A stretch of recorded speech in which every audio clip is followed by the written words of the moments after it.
there, so that is going to be something that they're going to be looking for. Now, as we come up past the 57 freeway, after leaving the San Dimas area, we'll just now be coming up on Glendora and traffic situations where he is going to have to slow down a little bit for slower traffic westbound on that 210 freeway. In fact, looking up ahead the next mile or two, there is going to be definitely some slower traffic, which is normal for this time of the morning here, but you can see he's kind of lined up behind that red SUV there and having to slow down because of it. So something that we will be watching, but in excess of 105 miles an hour at points, and dramatically now having to drive a lot slower, but he is going to try and do his best to weave through some of this slower traffic. Look at that, straddling lanes, trying to get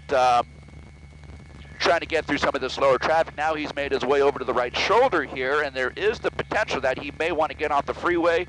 He does have, I believe that's going to be the Sunflower off-ramp here coming up shortly. So right now he's kind of set himself up to exit the freeway. Whether he does so or not, no, it looks like he's going to make his way back onto the main line to the freeway there, all the way over to the fast lane of traffic here, the HOV lane, and you can see just kind of weaving in and out of some of the slower traffic in the area here. So yeah, desperate moves by a desperate person, we would presume here, because of the nature of his drive. You can tell he is definitely not wanting to give up peacefully at this point. So CHP is definitely in very close pursuit, as well as the CHP unit overhead, so they are definitely following this guy pretty closely here. In fact, you can see that one CHP cruiser that is very closely behind him, given the fact that he's been driving so erratically. That's doing a great job by the CHP there, but again, just utilizing the right shoulder there, and now kind of making his way over to the main lines of the freeway. So yeah, just an extremely dangerous situation here because of the fact that there are so many other commuters on the road. This slow traffic, well, I'm looking ahead over towards Azusa, over towards Irwindale, and this slower kind of traffic is going to be with us for the next couple of miles at the very least here. So he's going to be challenging himself in terms of his driving skill over the course of the next couple of miles, unless he chooses to get off the freeway at some point here. But you can see he's just kind of weaving in and out. So that's kind of what we're watching right now. But again, coming through the Glendora, coming up on Azusa here shortly, but again, just a situation where this person just driving very erratically, at times very fast, very unpredictably, and causing a danger to a lot of the commuters that are on the road with him. Guys, let me send it back down to you for a moment. And I guess, Okay, you know, yeah, you think, okay, well, it was just a failure to yield, speeding, and the person didn't pull over, but when you hear that a gun was tossed, and what believed to be a gun was tossed from the vehicle, then you start to wonder what this person, why this person is running, that it's not just to evade a speeding ticket. And now, unfortunately, it looks like the speeds have increased here, and that gives the person an opportunity to hit the accelerator and create even more danger for those people who are on the freeway, and, you know, if he gets off the freeway, to pedestrians. Yeah. This is why someone like this needs to be stopped, and why the CHP continues to pursue. Because this person is dangerous and is creating danger for everyone around them. Yeah, I mean, really making some bold moves here on the freeway, nearly cutting people off. Just looks like he's about to maybe get off the freeway, which we've seen a couple of times, and then ends up veering back on. But that does appear to be the case, Mark. Citrus. Citrus, is this an exit to get off the freeway? That's okay, that's okay. Okay, Citrus Avenue, we're hearing our producer saying. Look at that, I mean, almost in the dirt there, cutting off people on the freeway, going that's at not really high rates of speed. Okay. Yeah. Utilizing that right shoulder there. It looks like he may be in the pocket to get off the freeway. Whoa, here we go. Here we okay, go. now he's lost it. Just fishtailed. Just fishtailed. Hit two vehicles there. Spun that pickup truck around. And still CHP going. Very close on his tail here, but wow, unfortunately that move did not disable that Nissan Sentra. That Nissan Sentra still able to carry on the freeway there, but wow, just a dramatic scene there where he tried to make an aggressive move, lost control. The car fishtailed, lost the back end there. The car fishtailed. He hit that white pickup truck and then the dark colored pickup truck, and actually spun that second pickup truck, but now he is still going. So this kind of shows you the level of desperation that this guy is showing here. So just kind of utilizing that right shoulder. That CHP unit was very close behind in case that Nissan was disabled by the action of that collision there. But you can see he's still kind of moving.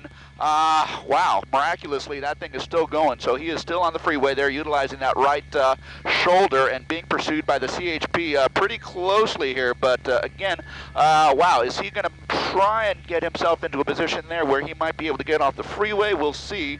But just an exercise in caution for those who might be up ahead, because this obviously is a situation where he is exhibiting some very desperate behavior there. I don't know, was that dust being kicked up? I believe that was just dust being kicked up there, but okay, I thought there might be something with the vehicle itself. But at any rate, we're just coming up on Azusa and Irwindale beyond that, so you can see, well, no attempts to slow down. What's that red car doing? What's that red car doing? Okay, is the red car necessarily trying to just stay on the freeway? I mean, you'd think that he would actually kind of back out, but what's the red car doing? Okay, at any rate, the Nissan Sentra, the dark colored Nissan Sentra with the front end damage is what we are following at this point, kind of weaving in and out of traffic there. Is that a motor officer behind him, a CHP motor behind him? It looks like it. So yeah, you can just see that the suspect is just kind of weaving in and out. Now westbound on the 210 freeway, and it looks like he's kind of making efforts to go over to the right lane, maybe even to get off the freeway at some point. We'll watch and see what he does here. He has not done that in a way that would make us believe that he is really trying to lose the police, other than when he first came to air in the Laverne area, when he actually got off the 210 freeway east and then got right back on the 210 freeway west.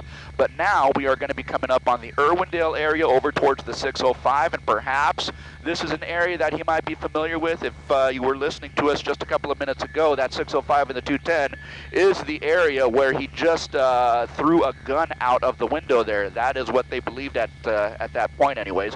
But now again, we're kind of returning to that area, into the Irwindale area, westbound side of the 210 freeway. We'll be coming up on Irwindale, we'll be coming up on the 605 freeway, and beyond that, we'll see what he chooses to do here. But some desperate moves by this guy, this suspect, who was initially wanted, from what we understand, for expired registration. Guys? And, okay. And the illustration of what we were just talking about a moment ago, putting people in danger, cavalierly hitting other vehicles, leaving them strewn about the freeway, and then just continuing on with his damaged vehicle.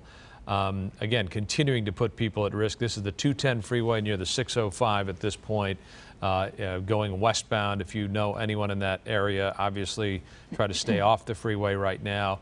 Rare to see a motorcycle officer from the CHP in pursuit in this way. Typically, it is a radio car that is behind, but in this case we actually have a motor officer. Yeah, I mean, the one thing you could think about, a motorcycle officer, they can weave in and out of traffic the way he was, but they're not as defended as they would be inside of a police cruiser. So a little more kind vulnerable. Of a vulnerable, precarious situation, and I think what makes people so frustrated and angry when you see something like this is someone who has no regard for public safety, has already hit 2 innocent people that were minding their business on the freeway at 8 o'clock in the morning, and then continues on his way. And it's who else is he going to hurt in the process? So it's really difficult to see this, because obviously this person doesn't care who he hurts, and we're witnessing this car with some damage, thinking it could have been disabled there after the crash, but continuing to move at a pretty high rate of speed here on the 210. Okay, you think of a vehicle as I guess Mark wants to talk. Mark, go ahead. Okay.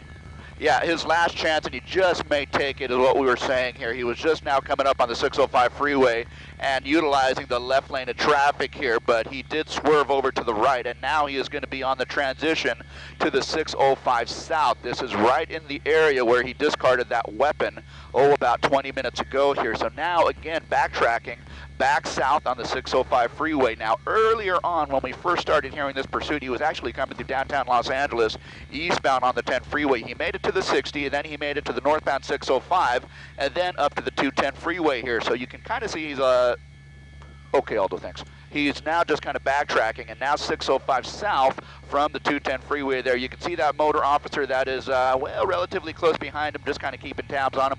We also have a CHP helicopter above that is also tracking this guy's movements here. So given the fact that he's now 605 south, traffic conditions up ahead down towards the 10 freeway, not very bad at all. So in fact, he is going to be able to maintain a certain speed that he wishes, but not too much in the way of traffic. A few cars here and there that he might have to weave in and out of, but nothing like what we were seeing on the 210 freeway just a couple of minutes ago here. So again, he's going to have a pretty good go of it as he makes his way southbound 605 over towards the 10 and perhaps over towards the 60, something we will be watching. But now, you know, of course, with the helicopters overhead, with the CHP in relative close proximity behind him, the chances of this guy getting away, actually getting away, are slimmer and slimmer. And now, given the fact that he's got some front end damage there, that might play into it at some point later on here, guys.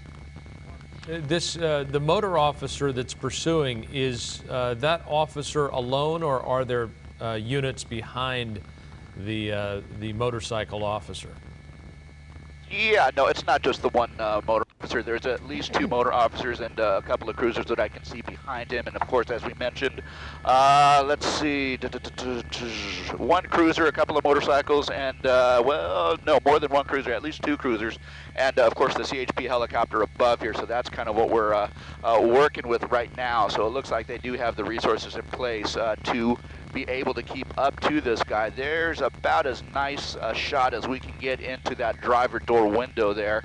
1 male suspect there. Is he wearing a cutoff shirt or something like that? But it looks like pretty moderate damage to the front end of that car here. So I'm actually kind of surprised that he hasn't sustained some kind of damage there, radiator damage, engine, tranny damage. So no leakage of fluids, no overheating, at least not yet. But that might still come into play over the next few minutes here. But some pretty substantial damage to the front of that Nissan. So it's still going. Again, south on the 605 freeway. We're just now coming up on Los Angeles Street, and as he kind of weaves in and out, he's making his way over towards the slower lane of traffic. Does he want to get off? Well, looks like he wants to get off. There you go. Oh, okay, I've got you there. I meant, well, just after left. All right, exiting the freeway there, so at some point, let's see what we've got here. Lower Azusa is what Rich is telling me there. He's kind of in that center lane, which is clear of any traffic at this point here, so let's see what he does. Okay, so busted through the red light, making a turn towards us. That's an eastbound turn, and now he's kind of going over that 605 freeway. Does he want to get right back on the freeway, or is he going to continue on an eastbound track? So it looks like he's passed up his opportunity to make a clean transition back to the north 605, but it looks like he's slowing down here. So I don't know what that means. Is any damage to his car starting to catch up to him, because he's certainly not traveling too fast, and maybe that's a good thing considering that we are on surface streets at this point here. Right now, we're eastbound, and well, let's see here. Eastbound, kind of coming through an industrial area, but in a matter of about a block and a half, we're going to be in a residential area here. So there are going to be people who are on the sidewalks who are going to be kind of watching what's going on here. So given the fact that there are going to be pedestrians in this residential neighborhood here, that might increase the level of danger for anyone who might be out and about. Right now, we're moving through that industrial zone here, and now we're going to be just now moving into that residential neighborhood. We're kind of where it shifts into that type of a scene here. So, well, yeah, 2 cruisers and 2 motorbikes right behind him now, but, well, not driving too fast, and that's probably a good thing, all things considered here. Hopefully he just decides to give up peacefully, but as you can see, and as you have been watching, some pretty desperate moves by what is likely a pretty desperate suspect here in this case here. But yeah, from this angle, you can really kind of see that hood tacoed, bent up because of the fact that he collided with 2 vehicles on the 210 freeway. Okay, that's going to be a pretty fast, a pretty aggressive move to the left. That's going to be a northbound turn into the residential area here, and so now it kind of makes you think, does he know where he's at? Is he familiar with the area? We've seen that many times with pursuits where suspects will bring us into an area of familiarity. This might be someplace that he knows, and so, well, I guess we'll see what unfolds here, but not necessarily driving too fast, but sometimes this is an indicator when he tends to slow down here. If he gets to an area where he feels comfortable, he might just stop and foot bail. So something that I know the CHP are going to be looking out for. Typically when people drive, what's that? Okay, okay, thank you, Rich. According to Rich, Rich is telling us that he's been throwing some stuff out the window there. What that material is, we just don't know. But now, kind of making a left turn westbound and deeper into this residential neighborhood here. So, again, the CHP is going to be wary of a situation where this guy actually just abruptly stops and perhaps foot bails. So something that we will be watching out for as well. So now moving southbound, it's kind of a horseshoe type of a neighborhood here. Now moving southbound, not driving too fast. And again, the CHP helicopter overhead, we are watching him as well. Now it just kind of looks like we're driving in circles here. So is he trying to attract attention? Is he just trying to stall? Yeah, it's hard to know, but again, it just kind of gives me the vibe that maybe he does know where he is to some degree. Now he's just kind of circling the neighborhood. Maybe he is trying to attract attention here. Maybe he knows the neighborhood. Maybe he's waiting for someone to come out. Just don't know at this point here. There aren't too many entrances and exits to this neighborhood. Now he's just kind of circling that same block, So this is kind of what we're watching right now. Just kind of keep an eye out, Rich, if we start seeing people showing up on the outside of their houses here. But again, he's just kind of keeping that same pace. He's just coming around that horseshoe again. If he makes another left turn coming up here in 2 houses or so, we'll know that he is again just circling the block. Okay, now he's just kind of passing, continuing southbound, but still in the heart of this residential neighborhood. We are basically just about a quarter mile to the east of the 605 freeway here where he got off. And now, again, he's just kind of cruising the neighborhood. He's slowing down. Okay, slowing down. What is he going to do? Is he going to give up? Okay. We can see his hands. So, okay. It looks like maybe the beginnings of a termination here where he might be wanting to give up peacefully. The officers are not going to take any chances with this guy. They're going to give him some direct orders to exit the vehicle. They're going to want to see his hands at all times. But let's see what unfolds here. We have at least 1 cruiser and 2 motor officers down there, CHP unit above, and they're just kind of getting this guy to come out of his vehicle. Nice and slowly. They want to keep his hands in sight, no sudden movements, especially given the fact that this guy was potentially armed and dangerous, having thrown out that weapon at the 605 and the 210. We are just now going to watch and see how this unfolds here. So, you know, wary of the fact that this guy might have additional weapons. No problem, I've got you. Wary of the fact that this guy might be additionally armed. Well, I guess he left his car in neutral or drive because there it goes. He's going to hit another car there. But at any rate, there he is on the ground. CHP officers, guns drawn. They are approaching the suspect here, and hopefully they will be able to take him into custody peacefully. It looks like that's what he intends, and that is going to be the best possible outcome at this point here. But given the fact that potentially people might have been hurt, especially on that 210 freeway heading down this way, he collided with a couple of pickup trucks. Hopefully they are going to be okay. But at any rate, that's going to create a traffic situation up on the 210. And now it looks like this guy's going to be in custody. A couple of CHP officers right there making an approach to the car, just clearing it of any additional suspects. There's the code 4, clear the trunk, and there you go. Guys? Wow. Yeah, we, you know, we witnessed really high rates of speed. You can see that the vehicle's damaged. Here's some video from earlier where this gray sedan crashed into 2 cars on the 210 freeway and then continued going for some time, and worried that he may hurt someone else. So this has now come to an end. Like Mark said, a gun was thrown out of the window at the 605 and the 210, and hopefully no one was hurt in that crash. Well, and you feel for those folks who, as you said earlier, Jess, are just minding their own business, driving to work, trying to go on with their lives, be productive citizens, and this guy comes and just hits them out of nowhere. For what? You know, to what end? It's absurd. And now he's in custody. So you just feel for those folks, and it's good to see that CHP got this guy into custody. All right, appreciate Mark Kono taking us through that as well.